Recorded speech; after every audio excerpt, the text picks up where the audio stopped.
What's up, guys? Welcome back to the infamous project, and today should be a fairly exciting day because it's time to take this non-rollable shell and turn it into a roller. So if you guys have been following along, this is the 1988 DECH Mustang build and a rebuild, however you want to classify it, and spent a lot of time getting the car to where it is now. And now it's sort of like that home stretch, final assembly, putting things back together, but at the same time, it's all the little nitty gritty details, sanding, blasting, painting, prepping little parts and brackets and trim and all of those little things, wiring harnesses, all that good stuff. So you can see, got the car back up on the lift here, and Dale helped me get the diff on these jack stands under the car, because it's just me, and going to wrestle that thing back in there and obviously hook up all of the control arms and associated parts so that we can get some wheels on the back. Similarly, I got the K-member all cleaned up and painted, and I showcased this at the end of my last video. So behind me, we can see a whole array of parts sitting here and a beautiful motor that I cannot wait until it's time to plop that in the engine bay.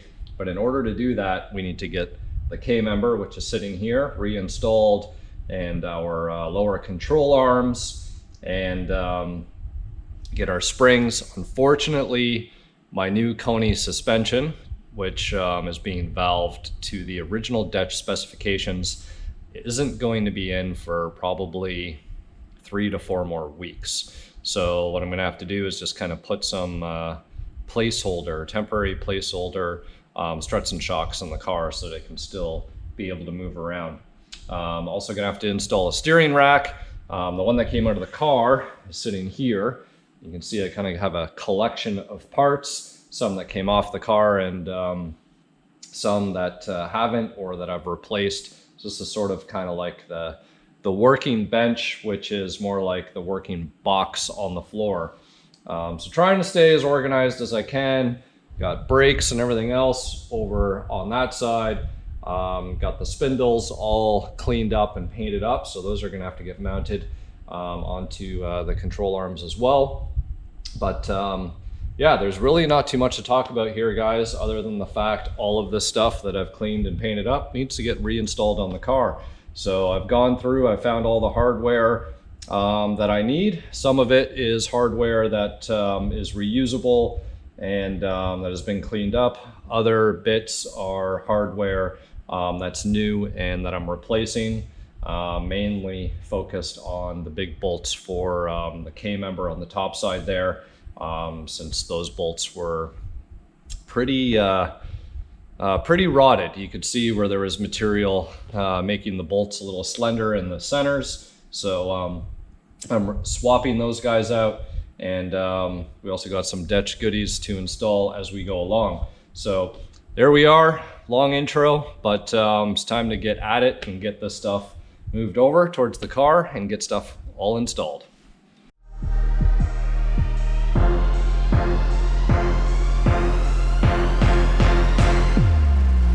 All right, guys, so here we have our DECH grabbers, and these grabbers are a little bit different because these guys are designed to work with the DECH ASG, which is the Watts link style setup. So a traditional grabber is probably just to about here and wouldn't have this big guy on the back. And all as it does is it relocates the mounting point of your lower control arm down a little bit more. These guys are longer and has this big, I don't know what you want to call it, sleeve welded sticking out. And this is important because it actually has a big bolt that goes through here, which goes into the Watts link or the DECH ASG setup. So I'm going to go ahead, bolt these on so that they're in place, because that'll allow us to get our lower control arms bolted in.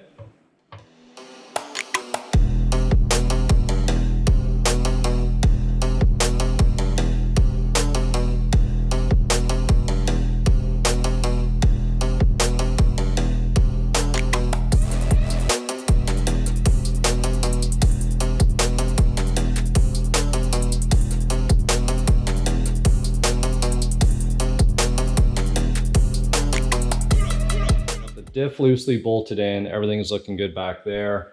On the front side here, got the control arms loosely bolted in there and some bolts tentatively. Well, there's one here.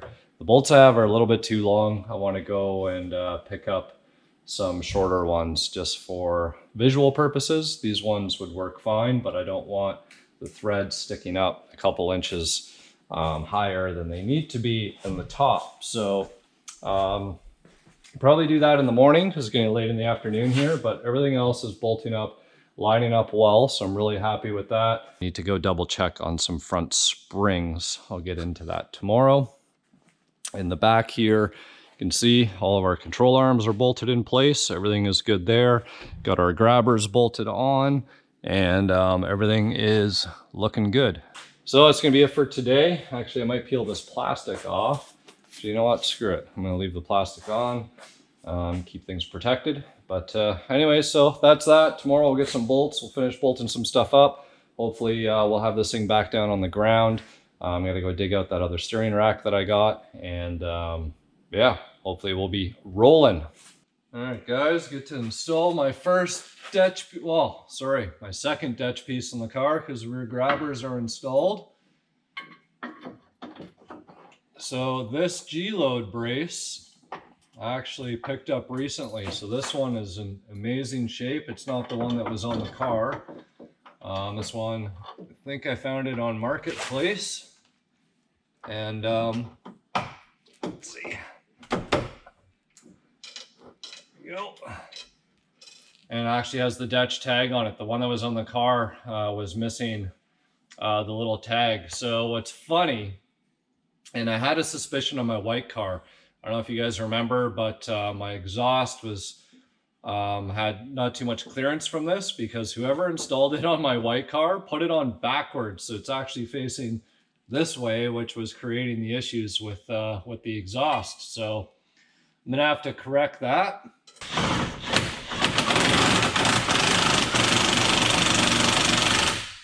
There we go.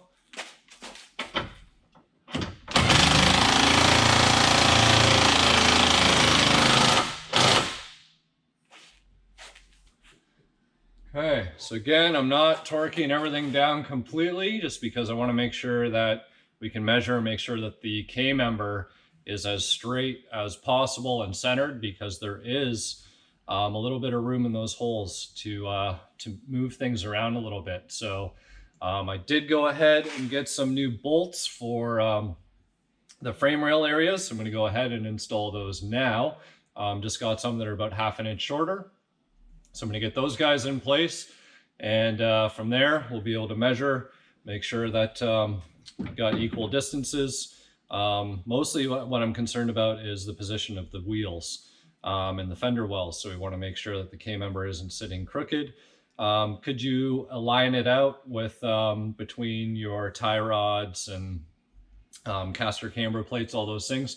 More than likely, but that wouldn't keep your drivetrain from being a little bit crooked. Again, you know, there's room in the motor mounts and all those other things as well that could overcompensate, but it's better just to make sure that everything is as straight as possible off the get-go. So what I'm doing right now is I'm measuring from the backside here of kind of the firewall / inner fender area, and measuring to the center of the ball joint bolt on the control arm here.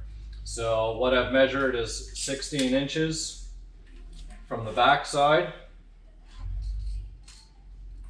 and that gives us pretty much a straight line from here to there. And what I'm going to make sure of is that there's 16 inches on the other side. So you don't need to really try and worry about from here to there. You just really need one point of reference, because if the other side is say 17, then we're going to go for 16.5 on both sides. Or if it's 15, then we're going to go for 15.5 on both sides, and the K-member will center itself accordingly. So we're the same distance from the back side here on both sides. So for now, we're going with the measurement as 16. Going to go over to the other side, get those bolts swapped out, and hopefully everything lines up good.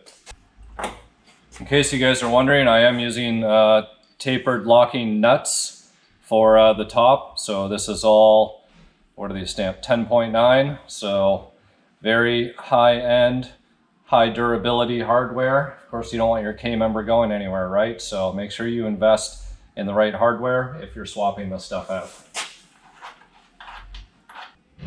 We're about 16.25, so I'm just going to double check the other side.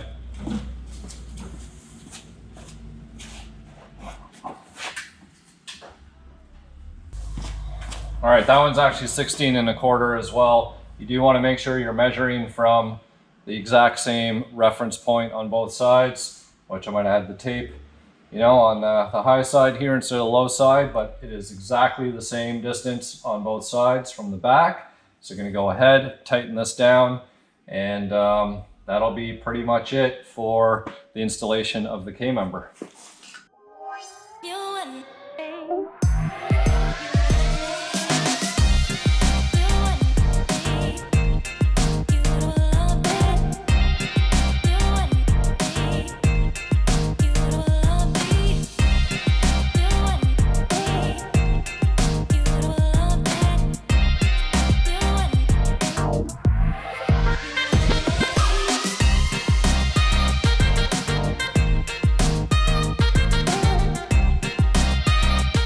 Getting DECH number 5 back to a roller is coming along pretty quickly actually.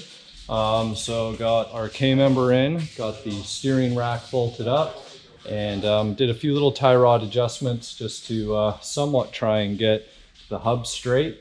And that's because I actually used a rack out of another car that I had that was much cleaner and just a nicer shape. The other one had a bunch of paint and grime and everything on it, so it was just kind of, this was the path of least resistance. Everything looks like it's in really good shape, and I drove the car that this rack was on, so I'm pretty confident that everything is good there.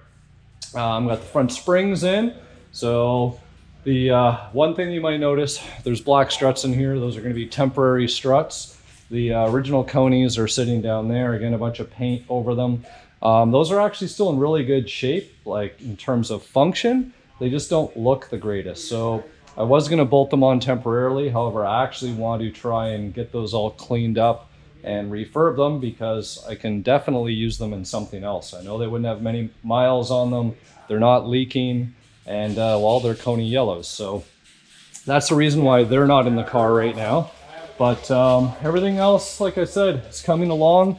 Gonna have to do the brakes, get those sorted out. But the main thing is to be able to have this off the lift and be able to move it around on 4 wheels instead of the wagon that it was sitting on before. So moving on to the back here, back is almost ready. Got the springs in, control arms in, grabbers are in, and kind of the same thing. The conies that were back here are now in my white coupe, and I'm waiting on all the new conies to come from Holland, which is probably going to be about another 3 weeks. So unfortunately, I'm gonna have to put something else in the interim. So I got some KYBs, pretty much like brand new. So those are actually going to be going in for now, and that's fine. So the name of the game here isn't like we're going to get this thing out on the road course before the new conies come in. We just need to be able to move it around. And if the car happens to be running and driving under its own power before those conies come in, well, then at least we can move the car. So a couple other things that we're going to have to do. Here's the ASG for the rear. You have to get this all cleaned up and painted still, and that bolted in, so that'll probably be in another video. Still gonna have to do the sway bars and everything else. Get those rear shocks bolted up, and I'm not gonna worry about the quads yet, but there will be quads going back in the car. For any of you guys that don't think quads are important, I can't stress enough how important quad shocks actually are, especially when it comes to being lowered or performance when you're looking at twisties, cornering, and keeping your rear diff stabilized. So those will be going back in, but again, for now, we'll just get the vertical ones in place, and after that, we'll be able to put the wheels on, and this thing should be able to move around. After that, still a lot of work. Like I said, gotta do all the brakes, do the brake lines, get our fuel system put back in here, and well, the most important part, get the heart and the transmission back in. So we're getting there slowly but surely. So get this in, thing back down on the ground, go from there.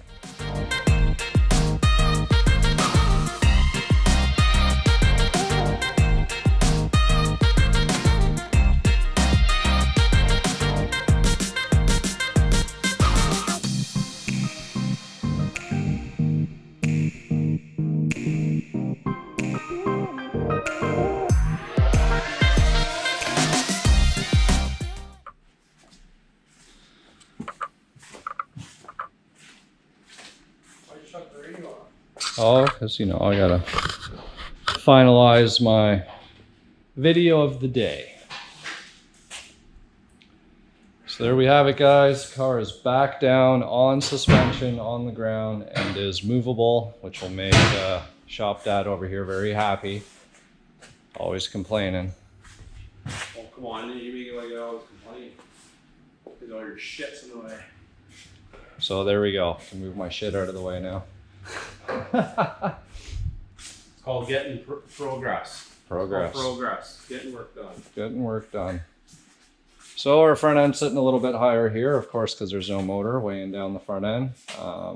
This right front tire is a little towed in there, but can deal with that a little later on. The most important thing is we can roll it back and forth and move it around now. So that is concluding, getting this car back on the ground as a roller. And next time, be focusing probably on some drivetrain related stuff. We still got lots of little nitty gritty suspension things, kind of boring work, sanding, painting, all that other good stuff. But can't wait for those conies to come in. It's kind of, you know, a little underwhelming when you bolt all that fresh painted and cleaned up stuff in there, and then I had to put stock struts and shocks, well, KYB shocks in the back. But when those shiny new yellow conies come in, things will look a lot better in there. So really excited for that, and really excited to hear this thing run. So hopefully soon we'll get there, and we'll see you guys then.